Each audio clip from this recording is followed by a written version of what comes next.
മുണ്ടക്കൈ ചൂരൽമല ദുരന്തബാധിതരുടെ പുനരധിവാസ പ്രവർത്തനങ്ങൾക്ക് തുടക്കമാകുകയാണ്. ഇതിൽ ഒരു പ്രതിഷേധം നാട്ടുകാരുടെ ഭാഗത്തുനിന്ന് ഉണ്ടാകുന്നുണ്ട്, ദുരിതബാധിതരുടെ ഭാഗത്തുനിന്ന് ഉണ്ടാകുന്നുണ്ട്. അതായത് അവർക്കിപ്പോൾ സർക്കാർ പ്രഖ്യാപിച്ച സ്ഥലം പരിമിതമാണ്, 5 സെൻറ്റ് മാത്രമാണ് ഉള്ളത് എന്നുള്ളതാണ്. അതിലൊരു മാറ്റം വേണം എന്നാവശ്യപ്പെട്ടുകൊണ്ട് ചൂരൽമല ആക്ഷൻ കമ്മിറ്റി ജനറൽ കൺവീനറായിട്ടുള്ള മനോജ് JMJ അദ്ദേഹം മന്ത്രി കെ രാജന് നിവേദനം നൽകാനൊരുങ്ങുകയാണ്. ഇപ്പോൾ മനോജ് തന്നെ 24-നൊപ്പം ചേരുകയാണ്. എന്തൊക്കെ കാര്യങ്ങളാണ് ഈ നിവേദനത്തിൽ പറയുക? ഞങ്ങൾ ഇന്നലത്തെ മുഖ്യമന്ത്രിയുടെ പ്രഖ്യാപനത്തോടുകൂടെ പ്രഖ്യാപനം ഞങ്ങൾ സ്വാഗതം ചെയ്യുകയാണ്. കാരണം ടൗൺഷിപ്പ് നല്ല രീതിയിലാണ് പറഞ്ഞിട്ടുള്ള അതിൻ്റെ പ്ലാനിങ്ങും ഡ്രോയിങ്ങും കാര്യങ്ങളും നമ്മൾ കണ്ടു. അതിനുശേഷം നമുക്ക് എന്താ പറയുക, നമ്മളെ ഗ്രൂപ്പുകളിലും ആണെങ്കിലും നേരിട്ടാണെങ്കിലും ആക്ഷൻ കമ്മിറ്റി എന്ന നിലയ്ക്ക് വളരെ പ്രതിഷേധമാണ് അവിടുത്തെ ജനങ്ങൾ നമ്മളെ അറിയിക്കുന്നത്. കാരണം കൽപ്പറ്റയിൽ ഒരു 5 സെൻറ്റാണ് ഇവർ പറയുന്നത്, എൽസ്റ്റൺ എസ്റ്റേറ്റിൽ 5 സെൻറ്റാണ് പറയുന്നത്.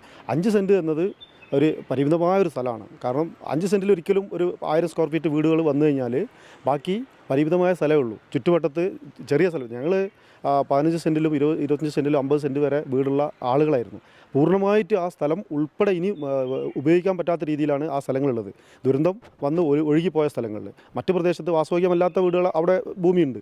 പക്ഷേ ഒഴുകിപ്പോയ ഇടങ്ങളിൽ ഇനി ആ ഭൂമി ഉപയോഗിക്കാൻ പറ്റാത്ത സാഹചര്യമാണ്. അങ്ങനെ ആ 25 സെൻറ്റിലൊക്കെ താമസിച്ച ആളുകൾക്ക് 5 സെൻറ്റ് എന്ന് പറയുന്നത് ഒരിക്കലും അംഗീകരിക്കാൻ പറ്റില്ല. അത് ഞങ്ങളെ കൊണ്ടുപോയി കൊടുക്കുന്നതിന് തുല്യമാണത്.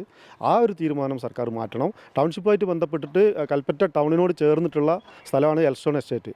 അതുകൊണ്ട് തന്നെ ടൗൺഷിപ്പിൻ്റെ ഭാഗമായിട്ടുള്ള സ്കൂള്, ഹോസ്പിറ്റൽ, കളിസ്ഥലം, അങ്ങനെ ഹെൽത്ത് സെൻറ്റർ, റേഷൻ കട, ഇങ്ങനെയുള്ള സാധനങ്ങൾ ഒന്ന് ചുരുക്കി, സ്കൂളും കാര്യങ്ങളൊക്കെ തൊട്ടടുത്ത പ്രദേശത്ത് തന്നെ ഉണ്ട്.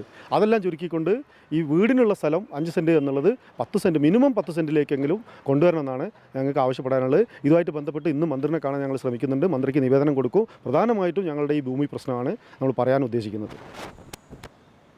ഈ ഭൂമി അത് പരിമിതമാണ്, അതിൽ കൂടുതൽ ലഭ്യമാക്കണമെന്നാവശ്യപ്പെട്ടുകൊണ്ട് നിവേദനം നൽകാനൊരുങ്ങുകയാണ് ആക്ഷൻ കമ്മിറ്റി. വയനാട്ടിൽ നിന്ന് ജയൻ കല്യാശ്ശേരിക്കൊപ്പം സമീർ സി മുഹമ്മദ്, 24.